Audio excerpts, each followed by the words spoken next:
Hello viewers, welcome back to Online Classroom where we are learning 8D problem solving methodology.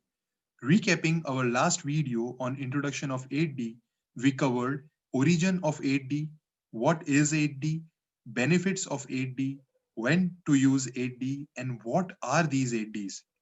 In this video, we will start with individual disciplines starting with D0, which is recognizing the problem. D0 is all about preparing and planning for 8D, a pre-8D step. On identification of 8D situation, 8D leader should register the first-hand information in an issue tracker, which would include basic details like issue, issuer name, date, involved party name, and others. Next is to prepare an emergency response action, which protects the customer from further exposure to the undesired symptoms, like appointing a person for checking stock at customer end, ensuring emergency supplies with fresh certified material, etc.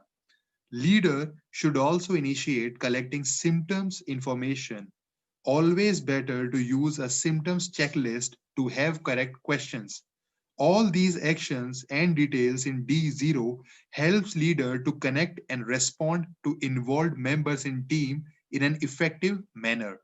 This here is a sample issue tracker with basic details to log any concern or situation over which 8D needs to be initiated. This is just an example, and every organization and team can draft their own based on situation being faced. Moving next to D1, which is building the issue resolution team. Here in this step, team is formed comprising of subject matter experts and data or information providers from relevant functions or department. Now, every team must have a leader. Qualification of leader is good understanding of 8D process and one who can lead the team through 8D process. A general misconception is that it is not required for leader to be the most knowledgeable person about the problem being solved. Next role is champion. A champion is senior management member who can affect change by agreeing with the team's finding and can provide final approval on changes being made or decided. Then there would be members from various functions and departments related to problem being studied. Generally, a team of 3 to 5 members serve the purpose best. However, it is not a compulsion and a team can be smaller or bigger based on problem being solved. Representatives from external parties can also be team members. This step clears responsibility on members to solve problem. As we have started learning 8D, a very important feature of 8D problem solving methodology is having clear timeline and responsibility of each step and associated action. This is a must to remember point for any 8D leader. Always adhere to this point. This is a symbol of effective planning and timely completion of process. To say many mature organization completes D1 within hour of issue reporting time. Here is an example of team forming. Coming now to next step D2, which is defining the problem. This is where we go from symptom or voice of customer to problem statement or problem description. The problem statement clearly describe what is wrong with what object. This step starts from reviewing existing process flow and associated controls, largely from FME and control plan to decide scope, and then follow with a lot of probing, both with internal and external parties.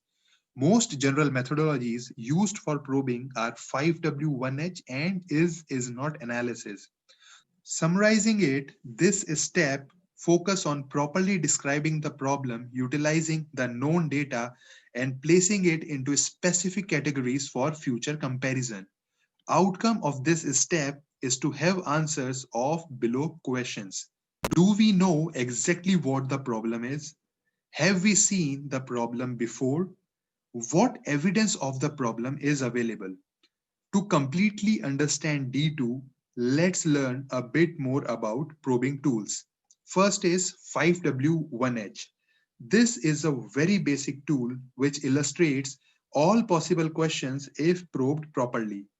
These 5W1H are who, what, where, when, why, and how many or how much. All queries related to a problem gets generated out of these six keywords if properly done. A next level probing tool is not analysis, where similar query keywords are used but with a twist. Along with positive queries, negative questioning is also done to validate and confirm parallel possible queries as well, like who is affected by a problem and who is not, why it is a problem and why it is not a problem, where does the problem occur and where else could the problem be located but is not. Remember, intent is more probing to arrive on accurate problem statement. 8D leader needs to be very cautious while preparing probing checklist for problem being solved to include correct queries which would help them arrive on most accurate problem statement in fastest time.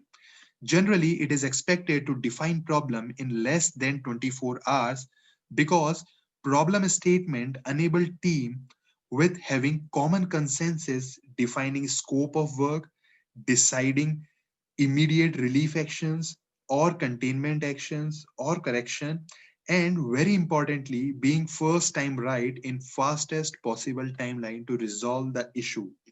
Hope you have absorbed 8D so far. Stay connected for next video which would cover D3 to D5. Subscribe channel to getting timely update of latest learning video content.